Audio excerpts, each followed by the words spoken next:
Hello everyone. So who is this video for? I think it can be helpful for two different groups. So number one, you might be completely new to programming and you heard that PHP is a strong and popular language to start with.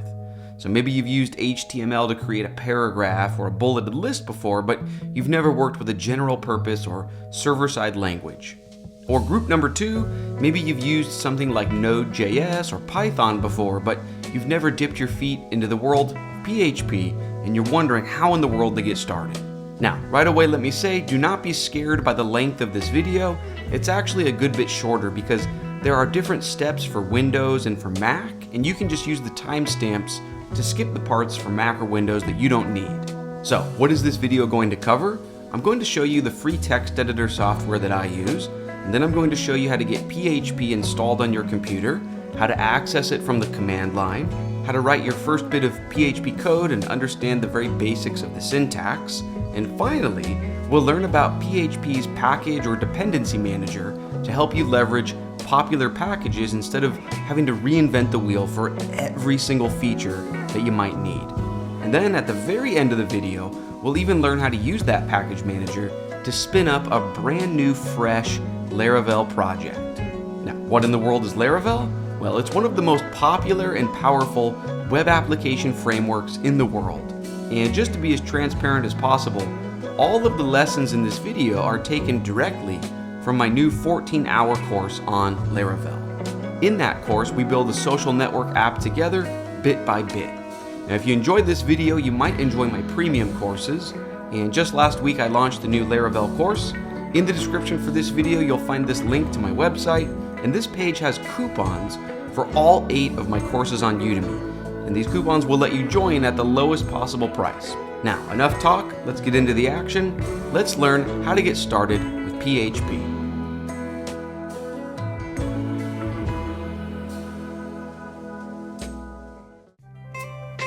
Hello everyone.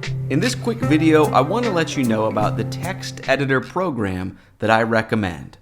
Now, obviously, you are free to use any text editing program that you want to use, but I know that when you're just getting started out, sometimes it's nice if someone recommends the tool that they themselves use. So, when it comes to PHP and Laravel and web development, a very popular choice is something called PHP Storm. A lot of PHP developers love this application, and it is amazing. However, it is not free. So it is not what I'm going to officially recommend. It's not what I'm going to be using in the course. I'm going to be using a program called Visual Studio Code. It's completely free. It's available for Windows, Mac, and Linux, and I'm a huge fan of it. So this is my official recommendation for text editing software, and it is the application that I'm going to be using throughout the entire course in all of the video lessons. So this would allow you to really follow along with me. The reason I'm a big fan of VS Code, aside from the fact that it's free, is that it has a lot of amazing extensions that I'm going to be using and I can share with you, and also because it has a built-in terminal or command line that automatically points towards the folder that you have open. So, for example, you could imagine that you pause this video and you download and install VS Code or Visual Studio Code. So here's the program open on my computer. And now imagine I have this folder on my desktop, right? Example folder. You don't have to do this, it's just a quick demonstration, but if you drag this onto an open VS Code window, or in VS Code if you use the file menu and click open folder or open location, right? So I just opened that folder with VS Code. You can see here's the name of the folder up here. This left-hand Explorer area, this is where you can create new files, right? So you would just right-click, new file, new folder.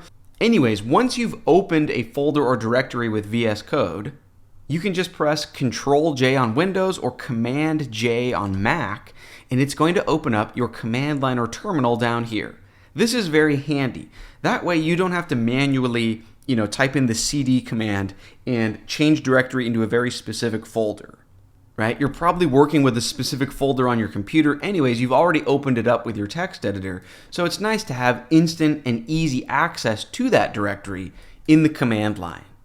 Cool. Now I know VS Code is not the only program that does this, but VS Code is completely free. It's available for every platform.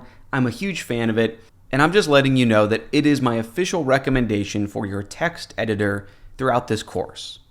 Cool. That's going to bring this quick video to a close. In our next lesson, we're going to learn how to install PHP on our computer. I'm so excited to get started on this journey with you. Let's keep things rolling, and I'll see you then. Hello everyone. In this video, we're going to install PHP on our computer. Now I want to be clear, if you are on a Mac, you can safely skip this video and go to the next one. That video is the same topic, it's just targeted for Mac users. But this video is just for Windows users. So, how do we get started? How do we install PHP on our Windows computer? Well, there are at least 100 different ways that you could do this. So really quick, before we jump into the action, I want to explain my own personal philosophy or thought process on what I'm going to recommend that you do. Essentially, and you can see I have all these different tabs open in my browser, there are many different programs that you can download and they will, quote, automatically install PHP on your computer. So there's Laravel, that's a great option. Bitnami has a WAMP installer. WAMP just stands for Windows Apache MySQL, and the P stands for PHP, right? So PHP would get automatically installed when you install a bundle like this. Same thing with XAMPP or MAMP for Windows. And then in terms of official Laravel solutions, there's Laravel Homestead, Laravel Sail, and these will install local development environments that have PHP automatically installed, and that's great. So all of these options that I just showed, and there's 30 other options out there similar to that, they're wonderful. However, when you're just getting started, I want to remove all of the magic and mystery out of the equation for you. In other words, I don't want you to necessarily use the option that's the easiest to just click on and work. I want you to use the option that's the easiest to actually understand what's going on, so that there's zero confusion about what's happening, what a PHP application is, so on and so forth, right? And also, you might be like me, I don't like to just visit seemingly random websites and install seemingly random programs onto my Windows computer. That feels, unsafe or insecure to me, right? Because these different programs, they're bundled with several different technologies, and sometimes maybe you don't want to install a bundle on a Windows computer. Maybe instead you want to know exactly what you're installing from a 101% trustworthy source. So, what are we going to do? Here's what I recommend. I recommend that you visit the official PHP website, right? So it's php.net. This is the official website.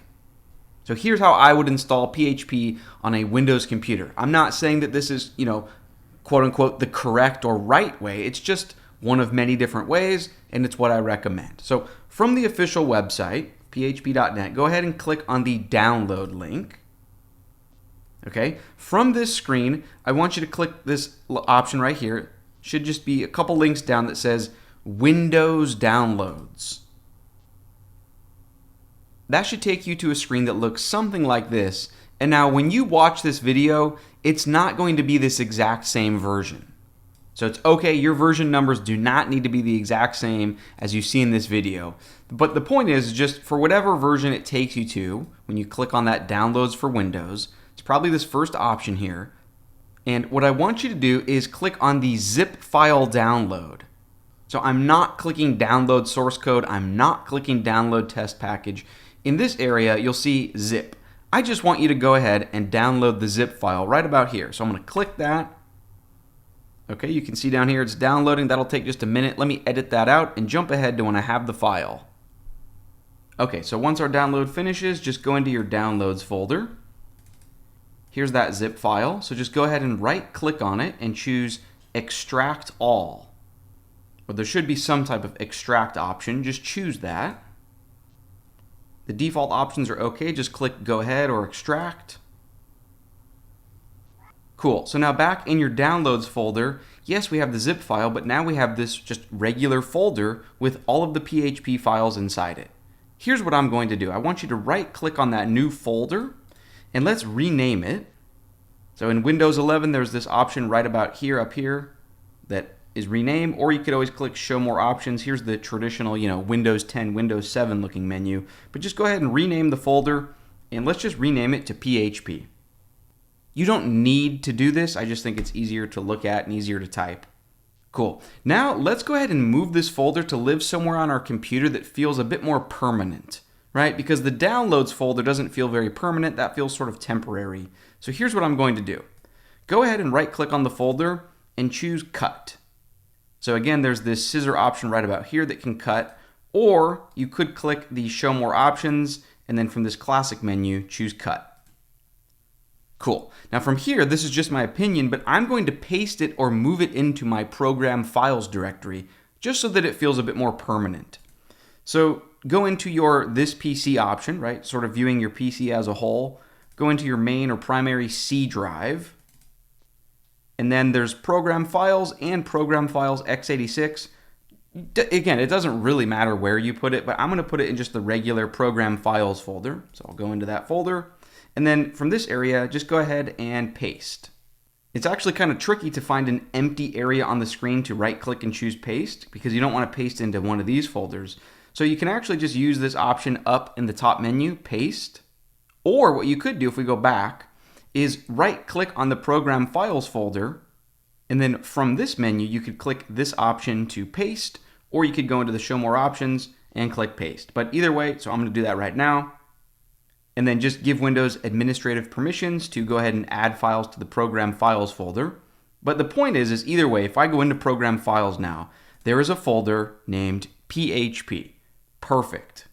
At this point, what we want to do now is set things up so that from a command line or from a terminal, we can execute PHP. So in other words, we just need to let Windows know that if we type PHP in a command line, we want to point towards a file that lives in this directory. Let me explain what I mean. So if you open up your start menu and you begin to search for terminal, there should be a program. If you're on Windows 11, you already have a program called Windows Terminal. If you're on Windows 10, you could just use the command prompt, or on Windows 10, you can go into the Microsoft Store and there's a free download called Windows Terminal. But anyways, if I go into my terminal, it's just a generic command line. If I type PHP, -- version to try to run PHP and press enter, obviously it doesn't work. And that's because we didn't tell Windows about this new folder in our program files folder called PHP. So essentially, we just need to connect the dots. We need Windows to know where to look on our system when we try to use PHP from the command prompt. So here's how we do that. Go ahead and open your start menu, and I want you to begin typing or searching for something called variables. When you search for the word variables, you should see something called edit the system environment variables. It's in your control panel. So we're just going to go into that. For some reason, it just launched it and then hid the screen really quick, but it opened up this new system property screen. And I want you to click down here where I'm highlighting this little button called environment variables. Go ahead and click on that. And now from this screen, in the bottom half of the screen down here under system variables, I want you to find the item called path. So not path X, but just path. I want you to either double click on the path row to edit it, or you can click it once and then click the edit button. But I'm going to double click it. From this screen, I want you to click on the first empty row, or you can click the new button here. But we're just going to point towards that PHP folder. So it's uppercase C, colon, and then not a /, but a backslash. It must be a backslash on Windows. And then it's program space files / lowercase PHP. You can press enter, go ahead and click OK from this screen. And now this is important. From this screen where we clicked on path here, do not just close this screen with the X in the top right corner. We need to specifically click the OK button at the very bottom of this screen. At the moment, I can't even see that because my screen is too zoomed in and large. But if I zoom out a little bit, right now we can see that at the bottom of this screen, the same screen where we had to double click on path, we do indeed see an OK button down here. So that's just a quick tip to save you some frustration. I have made the mistake in the past of just clicking the X button here. You need to click the OK button or it's not going to save and remember these changes that we just made. But go ahead and click OK. Cool. And now let's open up a brand new fresh Windows terminal. So I'm going to close the command line and just open up your Windows terminal or command prompt once again. So we have a fresh new instance of it. And now if we say PHP space, -- version, well, we no longer see the red error message that says command not found, but I was expecting it to say the version number of PHP that we have. Okay, off camera, I just did a little bit of research, and if you're using a Windows computer that you've had for a little bit of time, like a few months or a year, your command right here probably worked when you did dash dash or PHP dash dash version. However, if you're using a brand new Windows computer or you've recently reformatted and you haven't installed very many programs yet, I think we're just missing a C++ redistributable library. So for example, if you go into the program files PHP folder, and in that folder you can find the application that's just called PHP, and if you double click it, you can see I'm getting a VC runtime 140 DLL error. Now again, you would never receive this error if you were installing this on a computer that you've already installed a lot of software on, but on a brand new fresh Windows installation, you might run into this same issue that I'm running into. So all you need to do is go to Google and search for C++ Windows download. And I'm just looking for this first link, latest supported Visual C++ redistributable download. So from this official Microsoft page, I'm going to download the file. If I scroll down just a little bit, here we see a table. Under architecture, I'm going to click on the x64. If you're using a computer built in the last several years, that's the option you'll want as well. I'm just going to download this exe file from the official Microsoft website. Cool, so it's only about 24 megabytes it looks like. I'm going to go into my downloads folder and just double click that file from the Microsoft website. Just click I agree. You can just go through all of the default options, but go ahead and get that installed. Okay, that was super quick. Now let me go ahead and you might need to relaunch the terminal, you might not need to, but if I try PHP -- version now, perfect. It immediately works. So this is how you know if you're successful for this video lesson. We just want to be able to run PHP from the command line. And the best way to test that it's actually working is with PHP space -- version. You can see I'm getting, PHP version 8.1.10. Beautiful. Your version number that you see here in your command line does not need to match mine. That's not the point. As long as you see some sort of version number here, though, you're successful. Now, before we move on to the next lesson and actually start to get our hands dirty and code a little bit of PHP and learn about the language itself, I want to first have you make a few adjustments to your PHP installation so that it will play nicely with our Laravel project that we're going to build. Here's what I want you to do. In your program files directory, so in the C drive, program files, go into your PHP folder. In this folder, we want to make edits to the file that's named php.ini. Now, I actually don't have a file with that exact name, but you might have a file, if you don't, named php.ini-development. So if that's the case and you're seeing what I'm seeing, let's just rename that file and just take off the -development, right? We just want the file to be named php.ini. Okay, now we just want to make a couple quick adjustments to this file. So we want to edit this file in a text editor.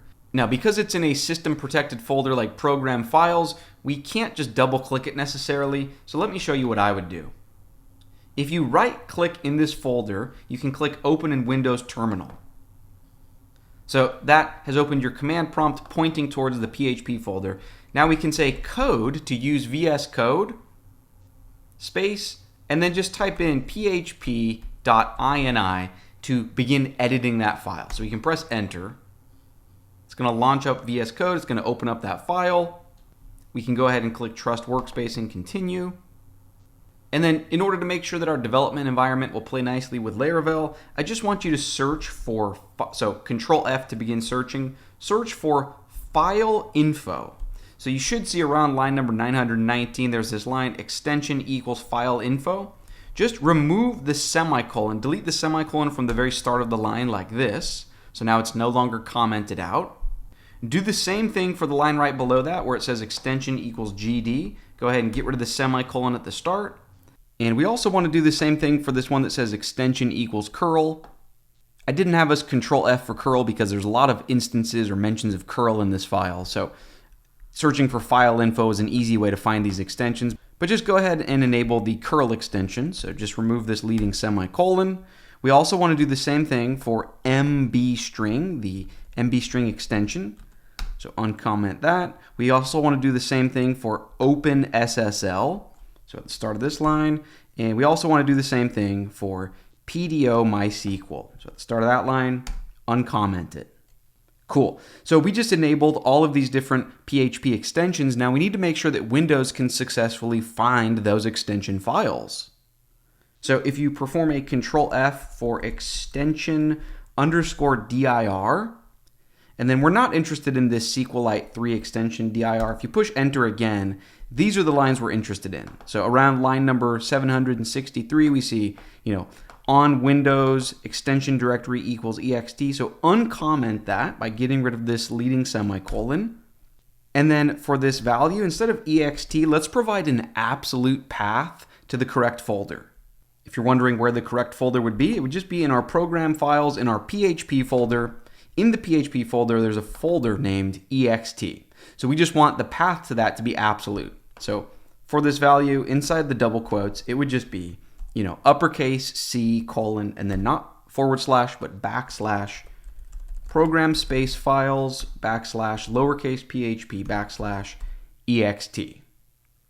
Cool. While we're in this file, also press Control F and search for memory _limit. Now, on a Mac or on a Linux production server, I've never needed to change this value, but for some reason on a Windows local dev environment, I do recommend bumping this up from 128M up to 256M. I've found that without doing this, I can't resize large JPEGs on the server side without running into problems. Okay, but that's it. At this point, we can go ahead and save this file. So just Control S or the File menu, click Save. Beautiful. So at this point, we've successfully installed PHP and we've configured it so that it will run very well with local Laravel projects. In our very next lesson, we're going to get our hands dirty and actually write a little bit of PHP code and learn about the language itself. This should be a lot of fun. Let's keep things rolling, and I'll see you then. Hello everyone. In this video, we're going to install PHP on our Mac. So if you're using Windows, you can safely skip this video and move on to the next one. But if your computer is a Mac, this video is for you, right? We need to get PHP installed on your Mac. Now, I want to say that there are about 100 different ways to do that.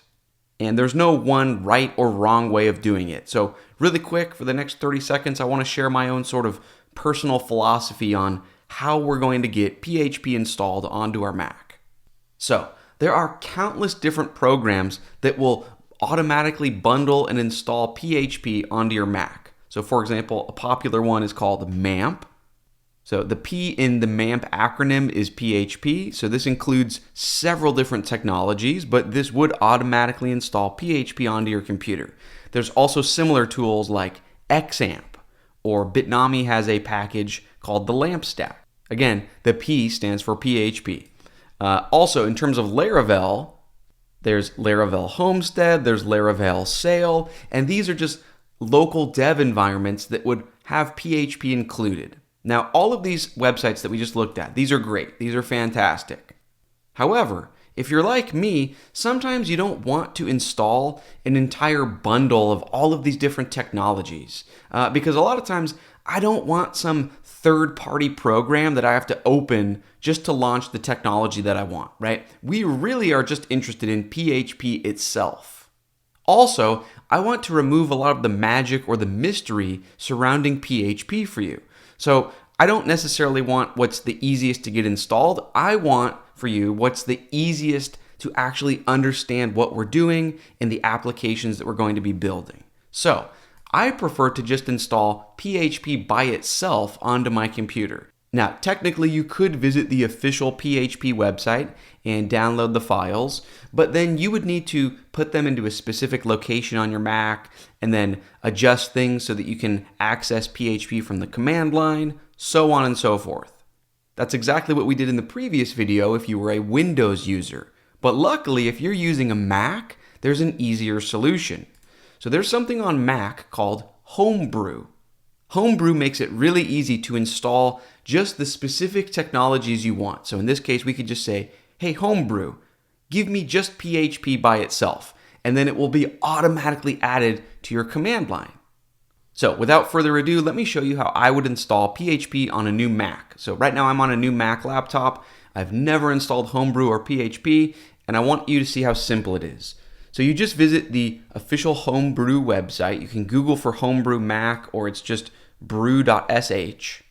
Okay, and then we're just going to scroll down a tiny bit. We see how to install Homebrew. It just gives us this command right here. So you can click this icon to copy that command into your clipboard.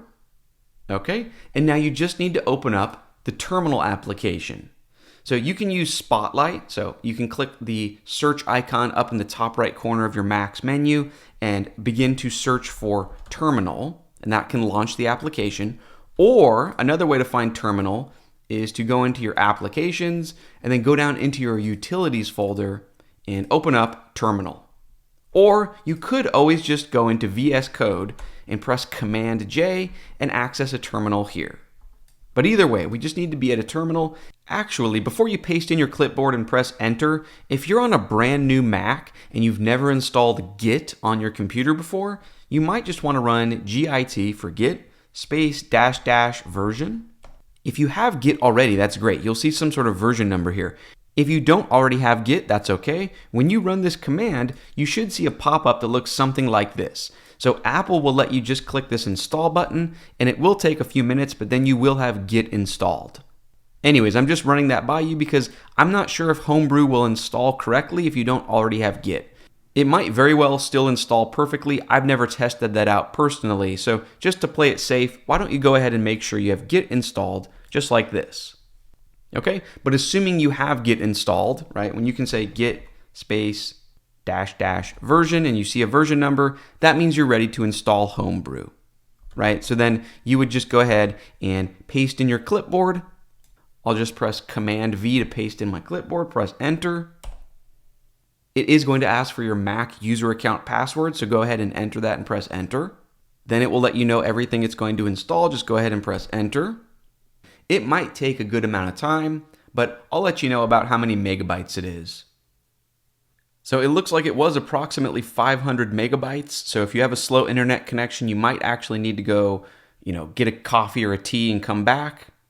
But big picture, it shouldn't take that long to finish the download. Okay, now eventually, when the installation process finishes, we do need to perform one more step so that we can actually access Brew or Homebrew from the command line. For example, and you don't need to do this, but in a different command line, if I try to run brew, brew -- version just to prove that I have brew installed, you can see command not found. So what we need to do is let our Mac know where the brew binary files live, right? So that when we try to use the brew command, it actually works. So here's what we do. We're getting instructions directly here in the command line on how to do that. So right at the very bottom, right before we could start to run a new command, we see next steps, and it says run these 2 commands in your terminal to add Homebrew to your path. So I'm just going to select or highlight these 2 lines. One begins with echo and the other one begins with eval. So both lines, go ahead and copy that into your clipboard and then just run it as a command, right? So just paste it in, press enter. And now to test it out, you can type brew -- version. As long as when you run brew -- version, you see a version number. Your version number does not need to match mine exactly, but as long as you see Homebrew in any sort of version number, congratulations, you're ready to go. So this means we can now install any technology we want using Homebrew. So the technology we want is PHP. This literally could not be any easier. Let me actually clear the screen so that my cursor's up at the top of the screen so it's not falling off the bottom of the screen, but I want to show you how easy it is to install. We literally just say brew install PHP. So if you need to pause the video to type this out, it's just brew install PHP and then press enter. This shouldn't take very long at all. I can't imagine it's more than about a 40 megabyte download. So you can see it's downloading all the files through the magic of video editing. I'll fast forward to when it's finally finished.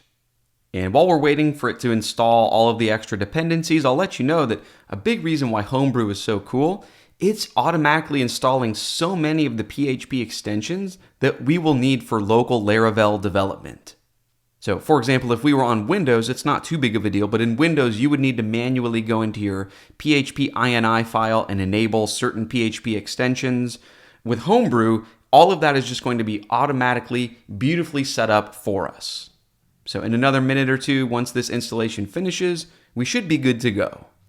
Cool, so you can see mine finished. I'll run clear just so my cursor's up at the top. And now you can do this with me to test to make sure that PHP is truly installed on your Mac now. You can just say PHP space dash dash version. You don't need to see the exact same version number as me, but as long as you see PHP and then any sort of version number here, congratulations. You now have PHP installed on your Mac, and most importantly, it is easily available from the command line. This is excellent. This is exactly what we need. From here, in our very next lesson, we're going to actually get our hands dirty, write a little bit of PHP code, and start to learn about the language itself. This should be a lot of fun. Let's keep our momentum rolling, and I'll see you in the next lesson. Hello, everyone. In this lesson, I want to introduce you to the PHP language. In other words, before we dive into Laravel, let's first talk about the language that Laravel is written in. So in this video, we're going to get our hands dirty and write our first bit of PHP code. Let's jump into the action. So to get started, let's create a new folder.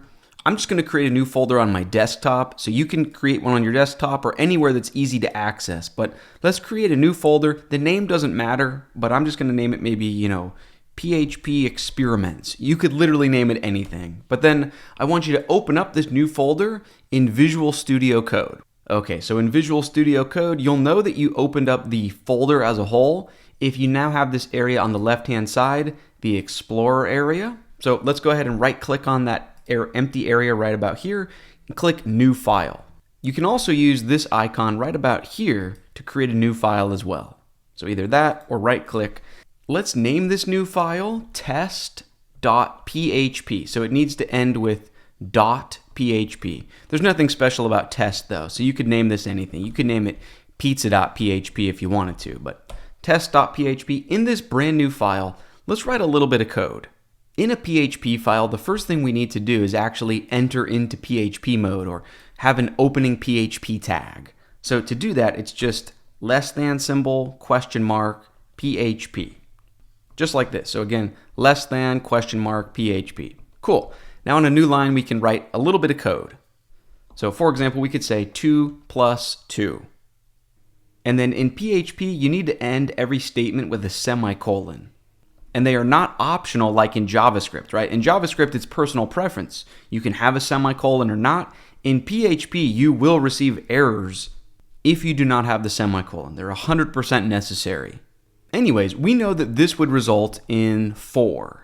Right? But that value that it's going to result in, it's sort of just floating in outer space right now. Instead, we'd probably want to do something with it, right? Like store it in a variable for use later, or just pass it to a function or output it onto the screen, something, right? So to output it onto the screen, we can just say the word echo right before it. So let's go ahead and save this file, and now let's execute it or test it out. So just open up your command line. On Windows, that's Control-J. On Mac, it's Command-J. Or in VS Code, you can go up into the View menu and then click on Terminal. But let's open up our command line.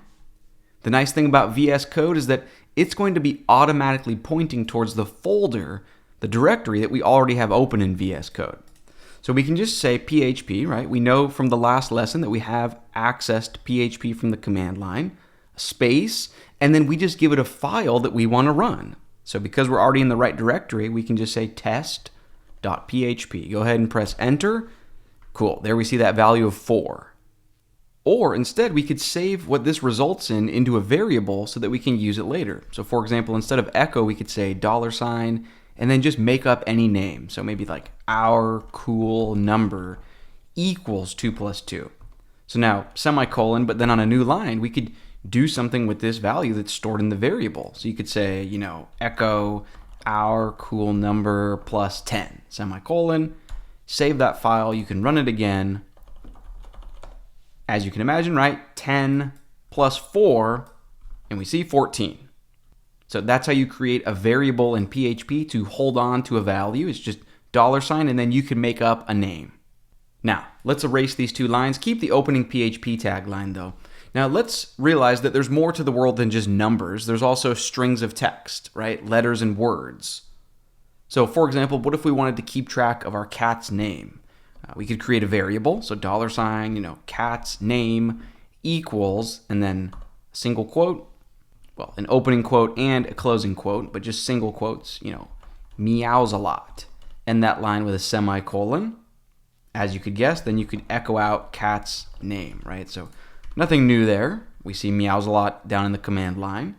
But now the question becomes, what if you wanted to use this value in the middle of a sentence? Right? Like what if you wanted to literally output text that said, the name of the cat is blank, and then fill in the blank with meows a lot?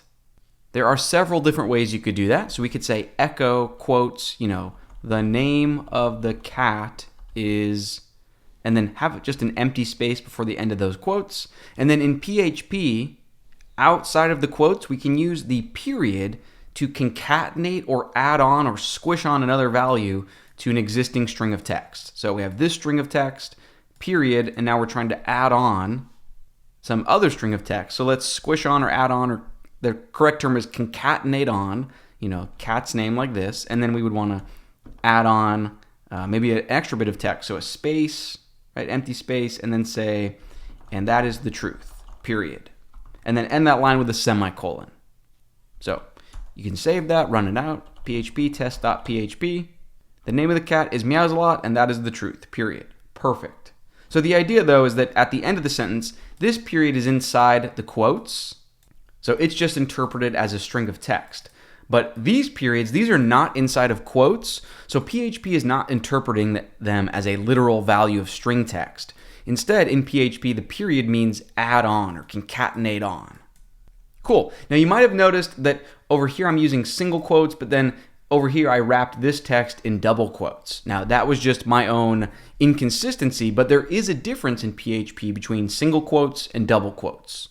Right now I want to explain that difference to you. So let's get rid of that second line.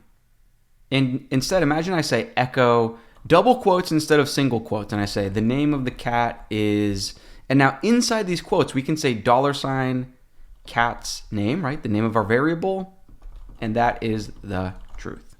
Semicolon, you can save that and test it out, and it works. So this syntax of being able to just directly access the variable like this, that only works inside of double quotes. So watch this. If I change the opening to just a single quote and I change the closing quote to just a single quote instead of double quote, now when I run that, it's not going to work, right? So $cat's name is just interpreted literally. It's not like PHP knows that that's a variable with a dynamic value. Also, I want to show you another example. So inside of single quotes like this, if I say, \n, hello, again, that's just going to get interpreted literally. However, \n can mean a new line, like drop down to a new line. So if instead we used double quotes, right, instead of single quotes, and I run that again, you see the \n drop down once, drop down again, and then it output the word hello. So the point here is that inside of single quotes, you can't really do anything magical or dynamic, but inside of double quotes in PHP, you can.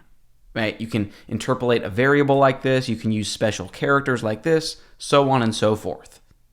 Cool, so that's an example of a string of text. We already looked at an example of adding two numbers. At this point, let's change gears and talk about functions. So what is a function? Well, imagine we wanted to double a number. So for example, if we had the number 5, you could just, asterisk for multiplication and times it by 2. Yes. However, what if we wanted to create a function where you just give it a number and then it doubles the number and returns that back to you? So let me show you what I mean. So we could create a function. You just type in the word function. You can give it any name you want. So for example, there's nothing special about this name of double me. I just made this up. It's totally random. You could name it pizza or unicorn, but let's call it double me, parentheses, and then after that, curly brackets. Inside the curly brackets, it's common to drop down like this. Now in these parentheses, this is where you provide a parameter. Let's say $, and then you could call it anything, but let's just call it lowercase x. And then in the body of this function, let's say, so inside the curly brackets, just return, and then $x, asterisk to multiply it by 2. Now, if this doesn't make sense, that's okay. I think in about 10 seconds, it will make sense though, because now imagine down below that, so below the curly brackets, this is the blueprint for the function. Now let me show you how we could actually use it or leverage it. Down here we could say, for example, like echo the results of double me, and then parentheses to call it or execute it. But then in these parentheses, you would give it the number that you want to double, right? So for example, if we give it the number 10, and then be sure to include a semicolon right here, but if we save this file, and then down in the command line, you run php test.php, as you might expect, we doubled the number 10, we see 20. The reason I'm showing you this is I want you to get familiar with this idea of calling a function and giving it a value. So the idea is this function, you could just define this blueprint for the function once, and you could even tuck it away in a totally separate file, right? And then throughout your entire application, you can use it and leverage it like this and give it different arguments, right? Instead of an argument of 10, you could give it an argument of, 50. The idea though is that a blueprint for a function only needs to be spelled out once. And oftentimes, you won't even be the person who's creating the blueprints for a function. You'll just be using and leveraging functions that other people have written. So, for example, Laravel has all sorts of amazing functions that you and I don't need to write and invent from scratch like this. So we wouldn't even need to write this selected code. We just get to leverage them like this. Cool. Now, really quick, before we move on, I want to show you how you can combine functions through composition. So in other words, we could have one function called double me. We could have another function called, triple me, parentheses, curly brackets, give it a parameter, and then you would just return, $X, multiply it by 3 to triple it. Now check this out. So we have double me 50, so we know that would be 100, right? But what if we wrapped that inside of triple me? So like right after echo right here, we could say triple me, opening parentheses here, and then at the very end, closing parentheses. So if you think about it, we're calling triple me, and what are we providing as the argument? This highlighted part, right? So we're basically passing in the number 100 into the triple me. So as you might expect, if we save that and run it, we see 300 down in the command line. Also, down in the command line, if you're wondering how I'm rerunning this command so quickly, once you're in the command line, if you just push the up arrow on your keyboard, it will show you the previous command that you just ran. So then you just have to hit up and then enter really quick like that. Cool, so that was a quick example of a function. Now I want to show you how to make decisions in your code. Let me show you what I mean. So for example, let's store this value. Like you and I know that this number would be 300, but let's store that. And so instead of echo, let's store it into a variable, right? Let's say our cool number equals, right? And then that's going to equal 300. But then below that, let's imagine we wanted to do something depending on if the number was greater than a certain value, right? So let's say if parentheses, curly brackets, after those curly brackets, we can say else, curly brackets. Now, in these parentheses, that's your condition. So imagine you wanted to say, like, as long as the number is greater than or larger than 200. So you would just say, if our cool number greater than symbol 200. So if that is true, let's do this. Let's just echo and say, the number is large enough, semicolon. Else, in these curly brackets, you would say, echo, the number is not large enough, semicolon. Okay, now if we save this and run this, we see the number is large enough. But then if you change this instead of 50, right, if you just changed it to like the number 3, and you run that same exact script again, we see the number is not large enough. So this is an example of how you can make dynamic decisions in your code. Right? We didn't change this selected code at all. We just changed the value that it's depending on, and we got a totally different result. So maybe you're starting to see how an application can be truly dynamic and flexible. Because imagine if this value was coming from a database or user input.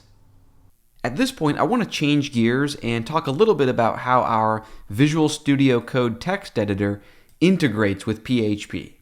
So for example, remember when we said the semicolons are necessary? If I remove one of these semicolons and then hit save, Command S or file save, you can see it immediately has a red underline letting me know, hey, there's a problem.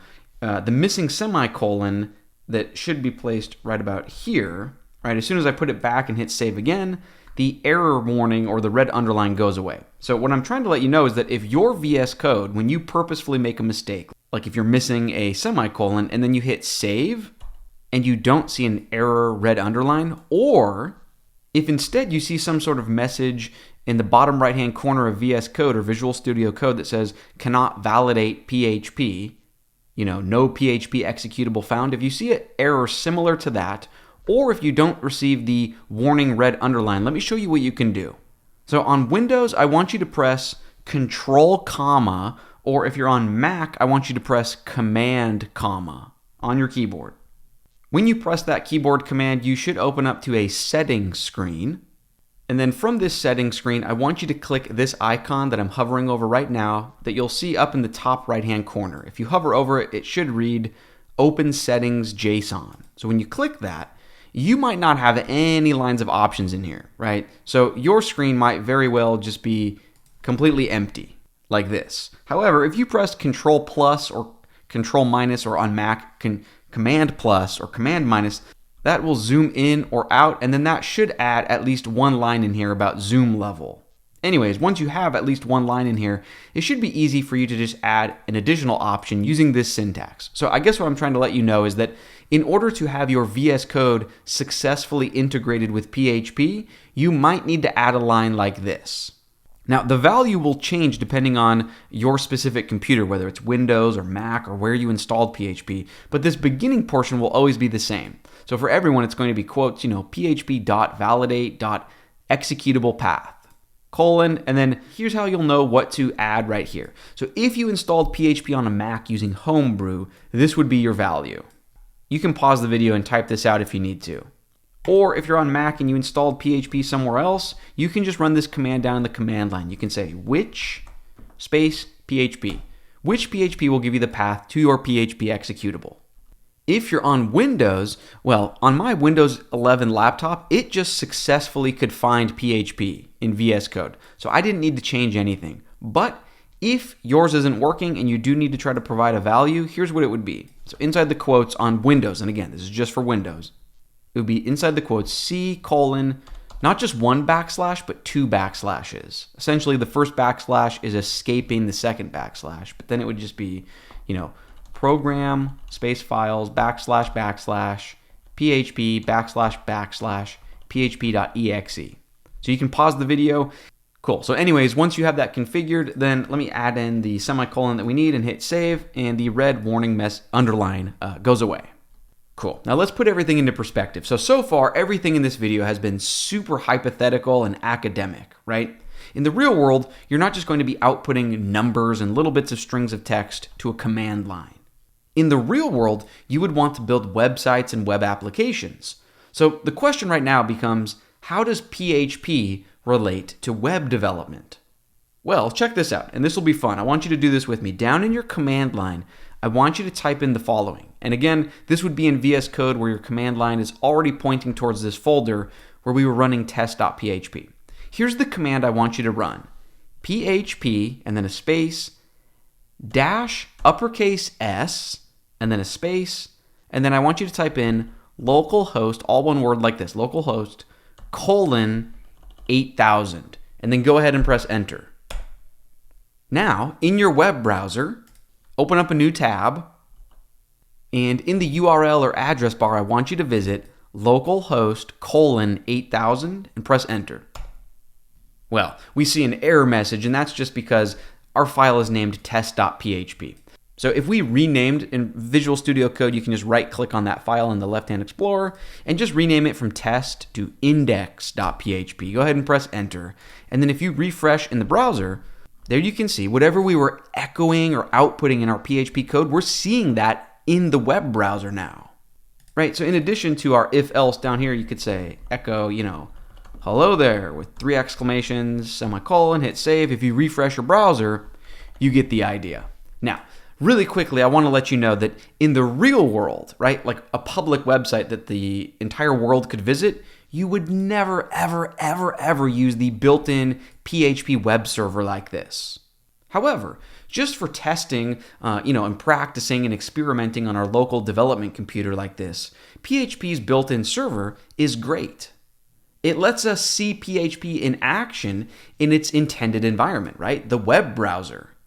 So where do we go from here? Well, remember earlier when I said that a lot of times you and I will not be inventing the functions. Instead, we'll just be leveraging or executing them. Instead of reinventing the wheel and writing all of our code from scratch every time we create a new website or new application, it makes more sense to use packages or libraries of PHP code that other people have already shared with the world. Now, if you've ever used Node.js, you know that Node has something called NPM. Well, just like Node has NPM, PHP has something called Composer. And in our very next lesson, we're going to get Composer installed on our computer. Let's keep our momentum rolling, and I will see you in the next lesson. Really quick at the end here, your PHP web preview server in the command line will continue to run in the background until you go into the command prompt and press Control-C on your keyboard. That will actually stop the server. If you wanted to start it up again, it's just this command on the screen right now. Cool, I'll see you in the next lesson. Hello everyone. In this lesson, we're going to install something called Composer onto our computer. Now I want to let you know this video is just for Windows users. If your computer is a Mac, you can safely skip ahead to the next video. Cool. Now before we install Composer on our Windows computer, let's ask ourselves, what in the world is Composer? So let's start at the official Composer website. It's getcomposer.org. If you just Google for Composer or PHP Composer, you should be able to find this website. So what in the world is Composer? Well, we see on their official website, it is a dependency manager for PHP. But what in the world does that mean? What is a dependency manager? I like to think of it as a grocery store for pre-written code that other people have shared with the world. So in other words, imagine if you're building a website or application, there might be, 5, 10, or 20 different libraries that you want to use. And if you rewind in time 10 or 15 years ago, you would have to visit each individual website to download the library files. But in today's world, in modern web development, it's nice to just have one centrally located place where you can pull in all of your dependencies. Everything you would need, right? Every ingredient from the grocery store that you could possibly need for a project. If you've ever used Node.js, then you know that Node has something called NPM to install and pull in all the packages that you could ever need. Well, just like Node has NPM, PHP has Composer. In other words, you and I don't need to reinvent the wheel, writing a lot of PHP code that does really basic, boring things. Super intelligent people have already written and publicly shared that code with the world. So the idea is, instead of reinventing the wheel constantly over and over and over again, we can use Composer to quickly and efficiently pull in little bits of pre-written code that we might need. So enough talking, how do we go ahead and get Composer installed onto our computer? Well, from the official website, let's just click on this link that says download. Cool, so when I click on download on this new page, we see this first paragraph, it says Windows Installer. And then in this second sentence or paragraph, we see this link to composersetup.exe. So I want you to go ahead and click on that, go ahead and download that file. It should be a super small file. And then if you go into your computer's downloads folder, so here it is, Composer Setup, it's under 2 megabytes. Just go ahead and double click it. I'm going to choose this option, install for all users. That is the recommended option. So let me click that. Go ahead and click yes, give it permission. And I'm not going to make any customizations or changes. I'm just going to accept the default installation. So I'll click next. And yes, that is indeed the path to my PHP executable. So yes, next. I don't need to use a proxy. So again, just the default option, click next, click install.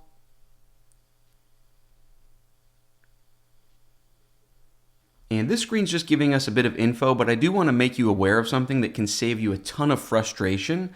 And that is that you might just need to simply restart your computer in order to have Composer working perfectly every single time. In other words, I've installed Composer on several different Windows computers, and sometimes when you open a command prompt, Composer will work, other times it doesn't. It seems very random. However, as soon as you restart your computer, then it will work 100% perfectly successful every single time. And that's just sort of what this screen is warning you about. So you can go ahead and click Next, and then click Finish. Great.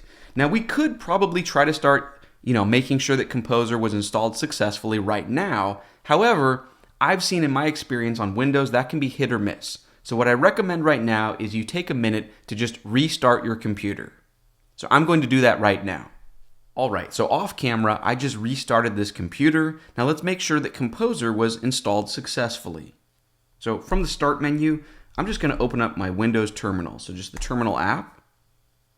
And if you just run a command of Composer, you don't even need a space and dash version. Just literally the word Composer, lowercase like this. Press Enter.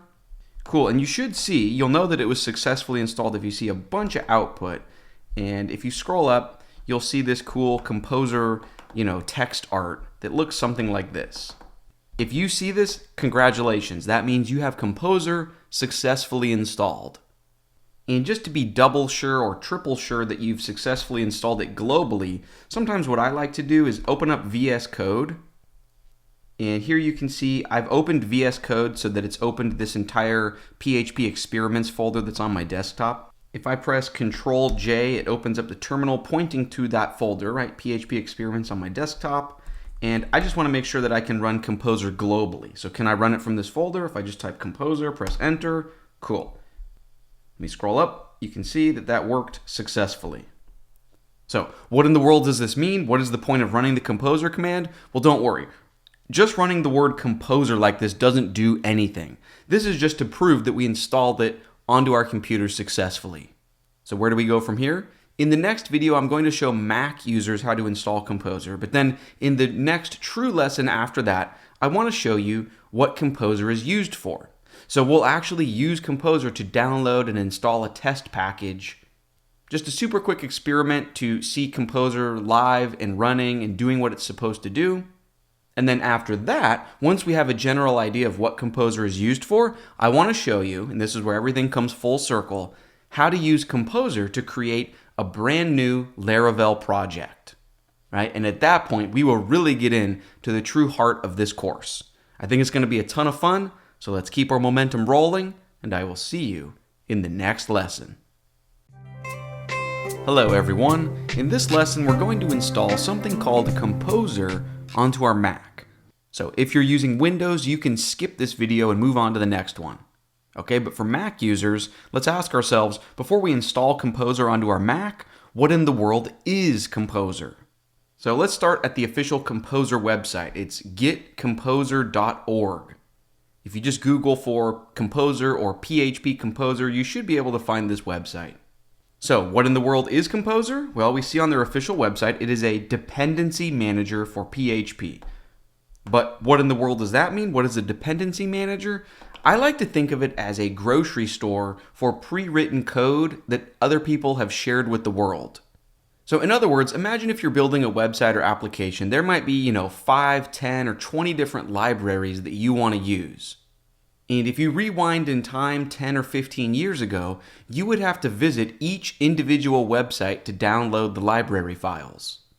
But in today's world, in modern web development, it's nice to just have one centrally located place where you can pull in all of your dependencies. Everything you would need, right? Every ingredient from the grocery store that you could possibly need for a project.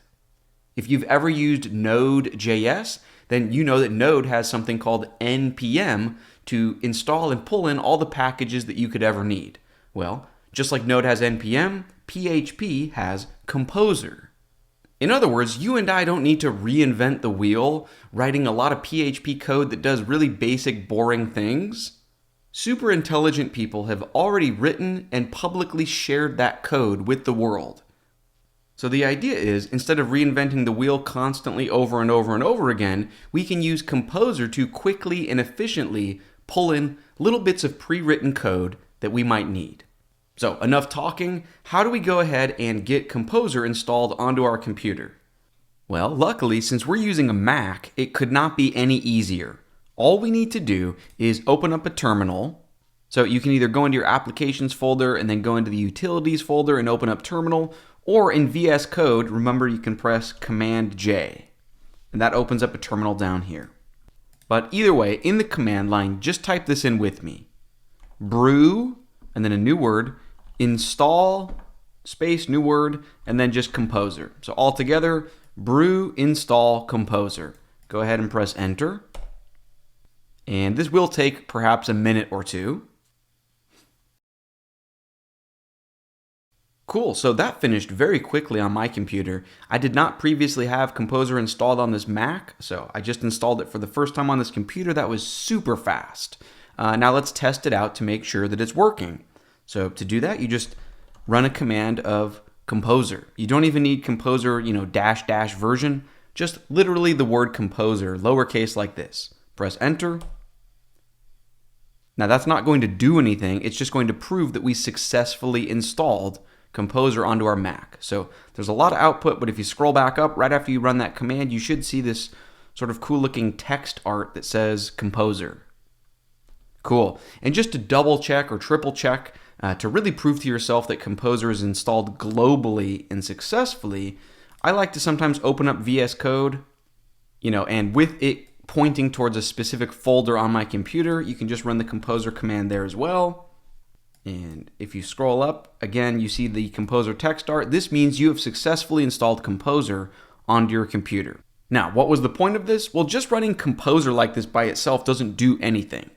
Normally, you would give this command additional arguments or additional text here to tell it which package or library you want to install.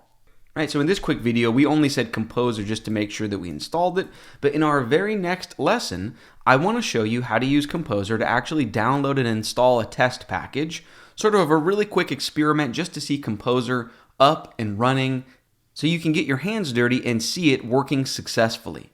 Cool, so after that lesson, at that point, you'll understand the basics of Composer, and that means in the video after that, and this is where everything comes full circle, we can use Composer to create a brand new Laravel project. Trust me, when we set that up, you're going to feel like a superhero, and that's when we're really going to get into the heart of this course, right? Developing applications with Laravel. I think this is going to be a ton of fun, so let's keep our momentum rolling, and I will see you in the next lesson. Hello everyone. In this lesson, I want to walk through a quick example of how to actually use Composer to pull in a package that we might want or need. Right away, before we get started, I do want to let you know that you do not need to understand Composer like this in order to start using Laravel. Right? Laravel sort of automates all of this for us. However, I want you to genuinely understand what we're doing in this course. And so I'd rather have you spend the extra 10 minutes right now with Composer instead of rushing into Laravel, because I don't want Laravel to feel overly magical or mysterious, right? Because Composer is bigger than just Laravel. Even if you didn't want to use Laravel, you would still use Composer in your other PHP projects. So in this video, let's take just a few minutes to understand the very basics of Composer. So, to have something to sink our teeth into, here's sort of a hypothetical goal for just this video. Let's imagine that we wanted to start with a bit of text like this. Right, so it's a sentence. There are spaces in between it. There's punctuation marks like a comma, exclamation marks at the end. And now imagine we wanted to convert this into sort of a slug, something that would be at the end of a URL, like for a blog post, right? So in other words, all lowercase, we've removed the spaces and replaced them with dashes. We've removed punctuation like the commas and the exclamations. Right? This is sort of a URL safe or a slug version of this text. So if we wanted to use PHP to automatically convert something like this into something like this, yes, you and I could write the raw PHP code from scratch. But that would be you and I reinventing the wheel, because someone has already written excellent code that accomplishes this exact same thing. So here's what we're going to do in this lesson.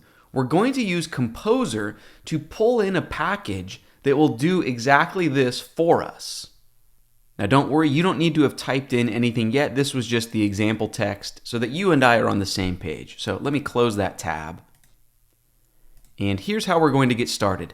I want you to open up your PHP experiments folder. I want you to open this up in VS Code, right? So that on the left-hand side of VS Code, you have the File Explorer. And so that when you push Control J or Command J to open up your terminal is already pointing towards this specific folder. Cool. Now let's go ahead and use Composer to pull in a package that will convert a string of text into a URL safe or a slug version of the text. We would just say Composer and then a space, require and then a space. And then I already know the name of the package I want to use, so it's concur/slugify. So if you need to pause the video to type this command in with me, that's okay, but then we're just going to push enter to actually run the command.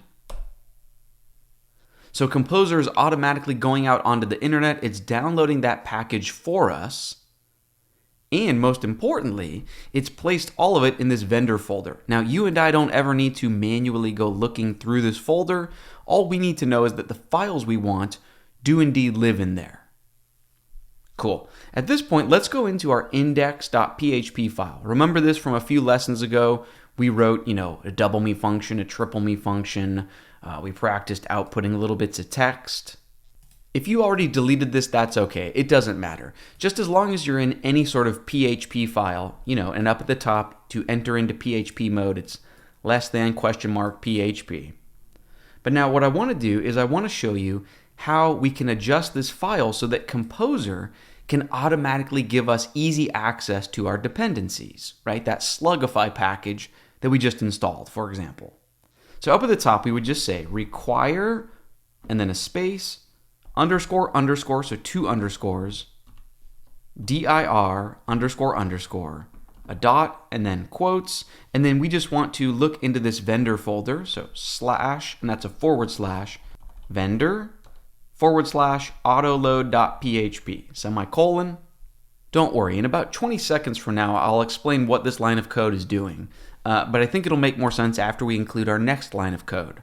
So I want you to say use, and then uppercase concur, that's just the author of the Slugify package. So concur, and then a backslash, not a /, but a backslash, Slugify, /Slugify, and then be sure to end it with a semicolon.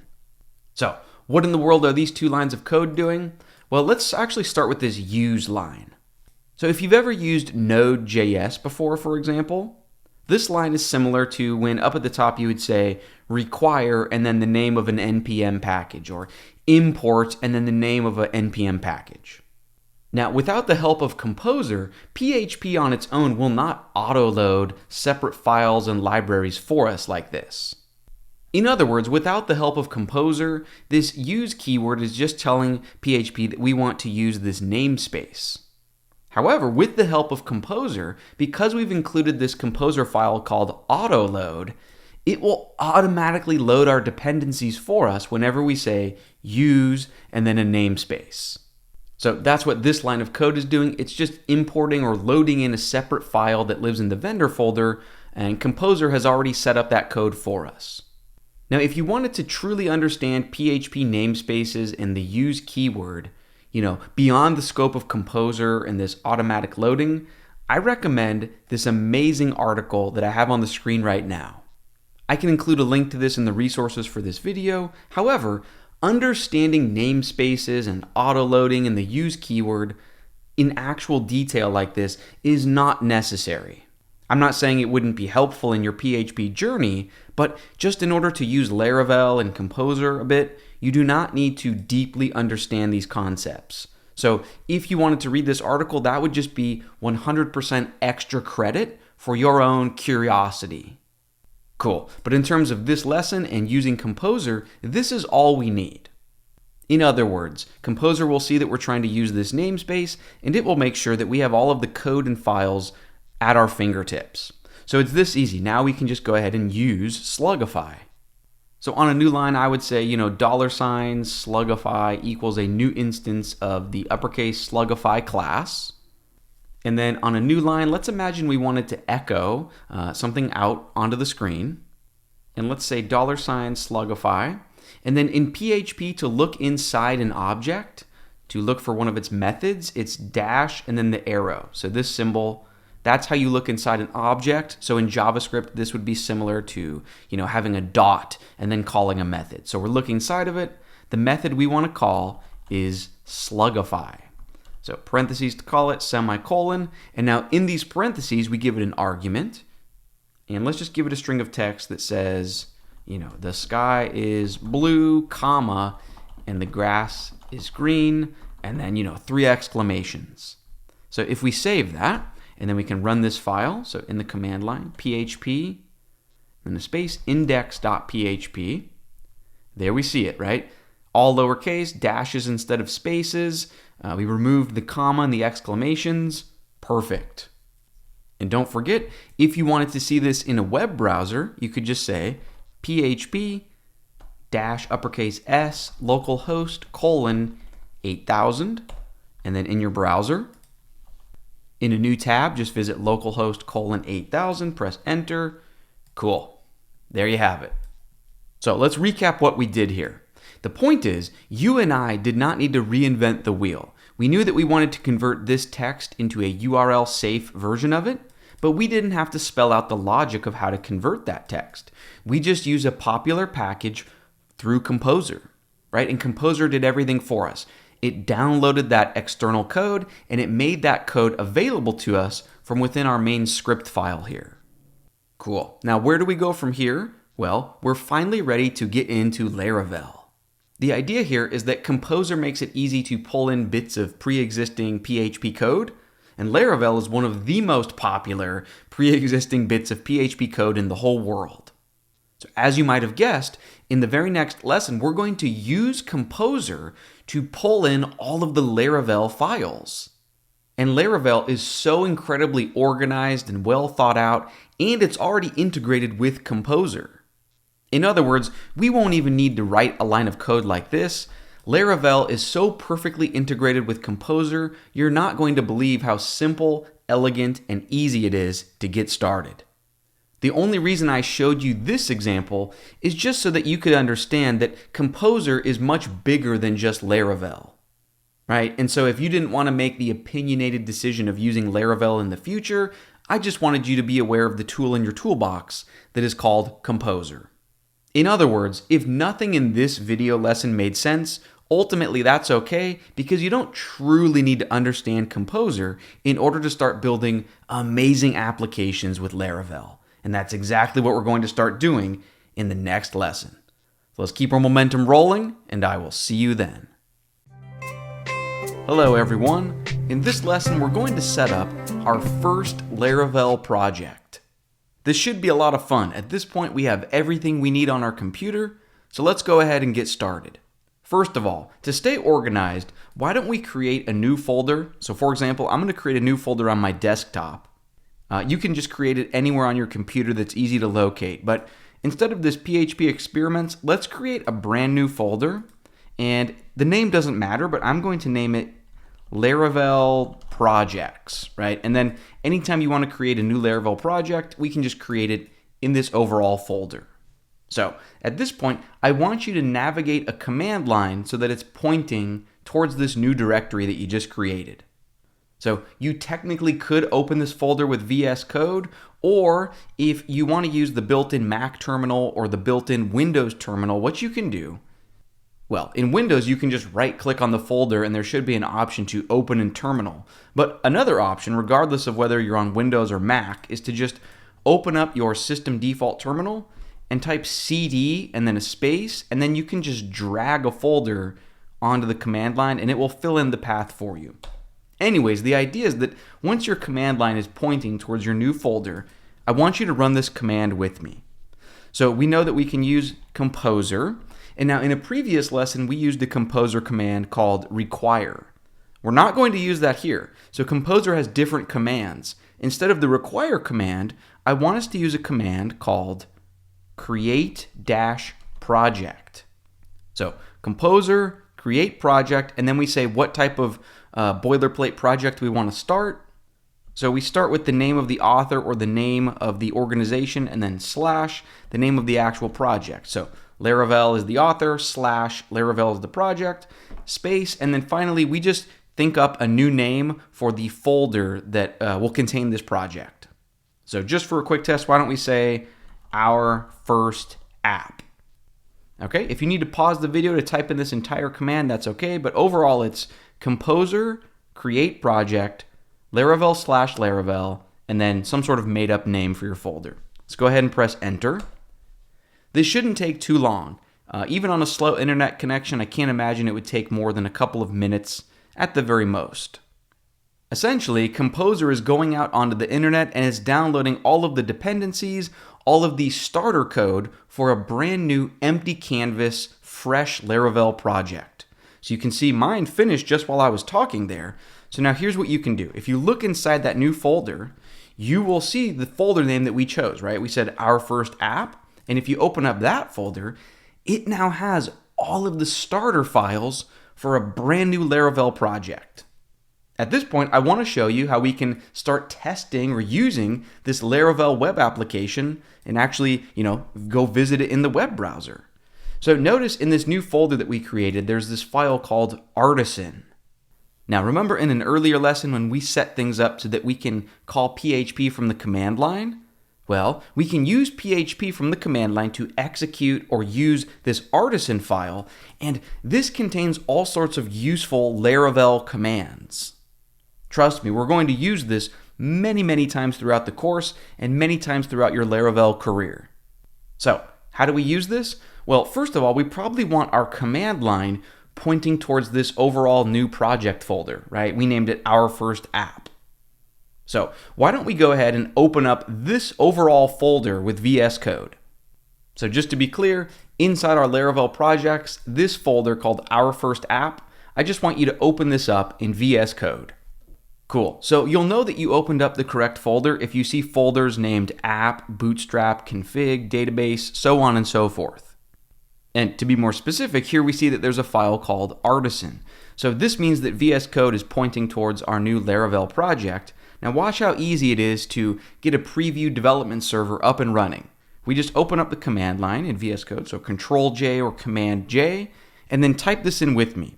So we know that our command line can use PHP, so PHP, and then we're pointing towards the Artisan file, and then we're going to use the command called serve. So altogether it's PHP artisan serve. Go ahead and press enter. Okay, and now the server's up and running, so you can go visit this in your web browser. So just open up a new tab, and in the address bar, visit localhost:8000. You should see something like this. If you do, congratulations, you just created your first Laravel project. So this is sort of the Laravel welcome or success screen. Right? Before we customize Laravel, before we actually start building with it, this is what your homepage looks like right out of the box. Now, a really quick note, if you're on Windows, yes, this address of localhost:8000 will work. However, it's much quicker. Now, we won't notice the page load speed times right now because this page is so simple. However, once your site actually has a bit of complexity to it, it's going to be a lot faster for you to instead visit this URL. So I'll go ahead and press enter. So that's 127.0.0.1:8000. Many times this is the exact same thing as localhost:8000, but I've found that in Windows 11, for some reason Windows has a hard time looking up this value from localhost. And it can actually take anywhere from half a second to a full second, to perform a page reload or refresh. In other words, if you're on Windows, I encourage you to use this URL to view your local Laravel projects. Cool. Now, practice makes perfect. So right now, I want to show you how to stop this local development server and then create a brand new Laravel project and get it up and running as well. So in other words, we're not going to do anything new. I just want to show you how you can create more Laravel projects if you wanted to. So back in VS Code, let's press Control-C in the command line to stop the local preview server from running, right? So we stopped it. So now if you tried to visit this address, it's not going to work. That's to be expected. But let's go ahead and create another project. So for example, in our Laravel projects folder, just for practice, let's create another brand new empty Laravel project. So back in the overall command line, here where I'm pointing towards Laravel projects, again, just for practice, it would be composer, create-project, Laravel /Laravel, and then make up a folder name. So I'll just name it another test app. Go ahead and press enter. Whoops, you can see I misspelled Laravel, the first Laravel before the /Laravel. So again, let me fix that typo really quick. Cool, Laravel /Laravel. Press enter, and this should take maybe 30 seconds. It should be very quick because a lot of those packages are now in the system cache, so it should be super quick. There we see it's already finished. So then I would just open up this brand new folder in the Laravel projects. Here we see our brand new app, another test app. I would open that up with VS Code. Cool, so we've got all the Laravel files.